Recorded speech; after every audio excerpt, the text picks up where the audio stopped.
Bien, amigos, estamos en la grata compañía de un experto en defensa del patrimonio monumental, histórico y cultural de nuestro país, como es el arquitecto Humberto Palacios Miró Quesada. Humberto, buenas noches. Gracias por estar en Hora 8. Nuevamente a usted el agradecimiento.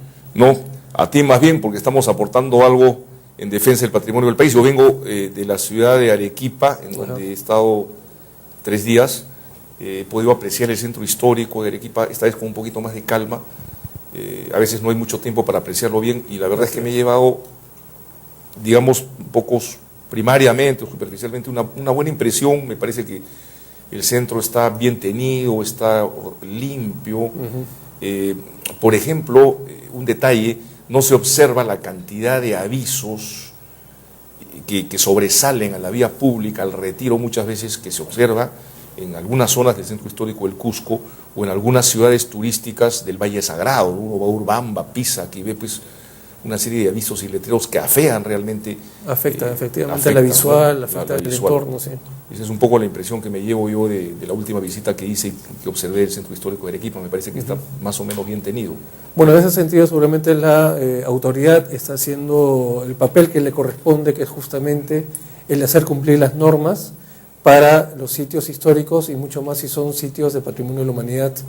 Efectivamente, en Arequipa, entre Arequipa, Cusco y Lima, que son, digamos, los 3 centros históricos que tenemos como país inscritos en la lista de patrimonio de la humanidad, a mí también me dio la impresión, por lo menos cuando yo trabajaba en el INC, que Arequipa era el que mejor estaba teniendo una gestión mucho más acorde con la categoría de patrimonio de la humanidad, respetando normas.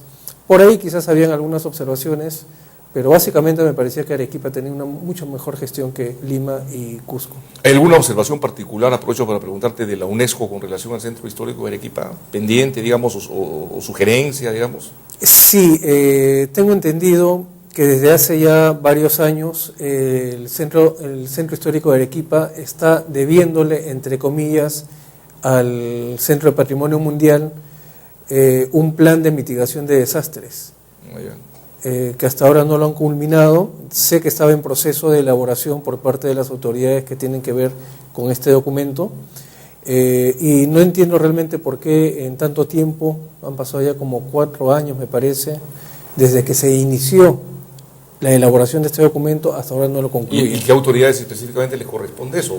¿Municipalidad? Bueno, está la Municipalidad, Defensa Civil, el mismo gobierno regional, estamos hablando del Instituto Nacional de Cultura, Policía Nacional, inclusive me parece hasta el Arzobispado mismo de Arequipa.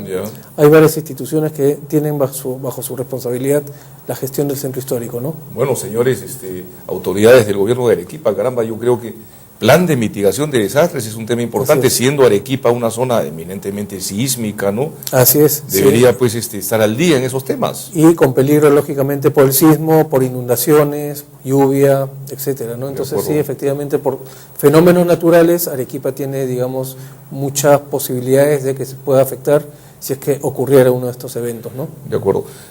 Aprovecho para preguntarte, Humberto, tú coincidirás conmigo en que el sillar es una maravilla, ¿no? Que el sillar, digamos, le da una prestancia y un realce, digamos, al centro histórico de Arequipa que es incomparable, que en ninguna otra ciudad del mundo creo que puede darse ese lujo, ¿no? Sí, efectivamente, el material el sillar es un material muy manuable, muy fácil de trabajar, y le da una apariencia efectivamente muy singular a Arequipa, por cuanto es una de las pocas ciudades, si no quizás la única, como bien dices, que tiene este tipo de materiales como elemento de construcción de las edificaciones civiles, religiosas, etcétera, ¿no? Sí. Te pregunto porque tú, por ejemplo, eres muy crítico de este piso rojo que le han puesto en el centro histórico de Lima, por ejemplo, ¿no es cierto? Que son como unas bloquetas rojas, unos adoquines rojos, que para empezar el color, yo también comparto contigo, como que no se adecúa al carácter, digamos, monumental, tradicional que debe tener un centro histórico como Lima o cualquier ciudad que es considerada patrimonio de la humanidad, que es Arequipa y Cusco igualmente. Entonces me parece que pues, te hacía la pregunta, ¿no? Que efectivamente el sillar sí le da una prestancia interesante, y en Arequipa sí conservan, digamos, los colores que debían utilizarse en el piso, en las bloquetas, ¿no? Sí, así es, efectivamente. Claro, ahora que mencionas lo del piso del Centro Histórico de Lima, ahora justamente hemos estado haciendo un trabajo de revisión, digamos, de ciertos puntos del centro histórico de Lima, y evidentemente el piso rojo resalta demasiado con respecto a las edificaciones que todavía se conservan como patrimonio cultural. Entonces, la utilización de este tipo de materiales atentan contra la unidad, contra lo que el Centro de Patrimonio Mundial de UNESCO dice con respecto a los valores de autenticidad, de originalidad y el valor universal excepcional que debe tener el bien para ser considerado dentro de la lista. Entonces, ahí me parece que lamentablemente había un error por parte de la gestión que está ya terminando del alcalde Castañeda de haber colocado estos pisos rojos. Por más que haya tenido visto bueno del Instituto Nacional de Cultura de ese entonces, hoy día Ministerio de Cultura, yo pienso que también hasta los mismos técnicos del INC de ese entonces han podido equivocarse al darle autorización para que este piso rojo sobresalga. Y es más, cada 15 días lo pintan. Entonces le aumentan todavía la intensidad del color y eso definitivamente hace que rompa la unidad que puede haber con respecto a el conjunto mismo de todo el centro histórico, ¿no? Efectivamente. Otro tema, continuando un poco con el centro histórico de Lima, que tú me comentaste hace unos días, fue tu discrepancia con los paraderos que ha hecho el Metropolitano dentro del centro histórico de Lima, valga la redundancia, y me di el trabajo de observarlos. El otro día que estuve en el centro de Lima, por ejemplo, efectivamente en Emancipación, ver en medio de Emancipación unas estructuras de fierro, realmente al costado de edificaciones republicanas o más antiguas, o, digamos, o de principios del siglo XX, rompe completamente, digamos, el contraste, y es una cosa feísima, ¿no? O sea, ahí se debió hacer otro tipo de solución, un subterráneo, qué sé yo, ¿no? Bueno, para empezar, como hemos venido conversando ya desde hace algunas entrevistas, el transporte público masivo no debió ingresar nuevamente al centro histórico, ¿no? Segundo, si tenían la necesidad de ingresar, quizás con estos vehículos que tienen el ingreso y la salida normal, digamos a 20 o 30 centímetros del piso, hubiese bastado, para no hacer estos paraderos que son sobreelevados 1 metro por encima del nivel de la pista. Entonces, eso ya conlleva definitivamente a alterar,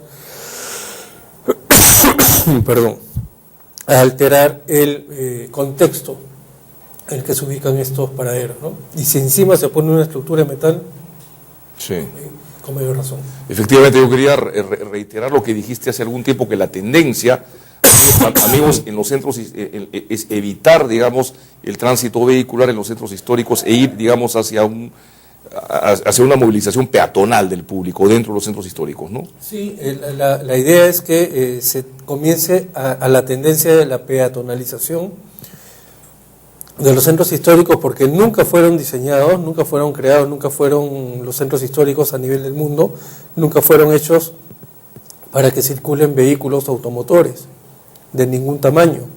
Siempre fueron hechos para los viandantes, para carretas, máximo por ellas sémilas, caballos, qué sé yo, pero no para vehículos motorizados.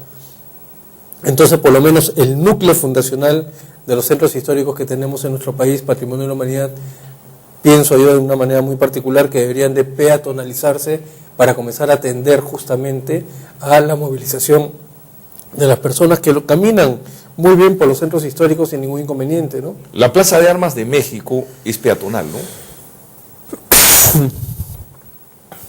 Absolutamente peatonal. Es peatonal.